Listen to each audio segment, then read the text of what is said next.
নবগঠিত সরকার গঠনের সুযোগ দিতে যারা বিএনপিকে ভোট দিয়েছেন কিংবা দেননি অথবা কাউকেই ভোট দেননি, এই সরকারের প্রতি আপনাদের সবার সমান অধিকার। বিএনপি সরকার বিশ্বাস করে দল মত ধর্ম দর্শন যার যার, রাষ্ট্র সবার।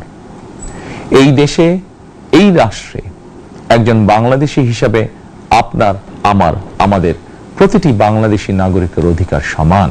আল্লাহ আমাদের সবাইকে নিরাপদ এবং সুস্থ রাখুন। আল্লাহ আমাদের সকলকে ইতিবাচক পরিকল্পনাগুলো বাস্তবায়নের তৌফিক দিন। পবিত্র রমাদান মাস শুরুর শুভ লগ্নে আল্লাহর দরবারে এই নিবেদন রেখে আমার বক্তব্য শেষ করছি। আল্লাহ হাফেজ। বাংলাদেশ জিন্দাবাদ।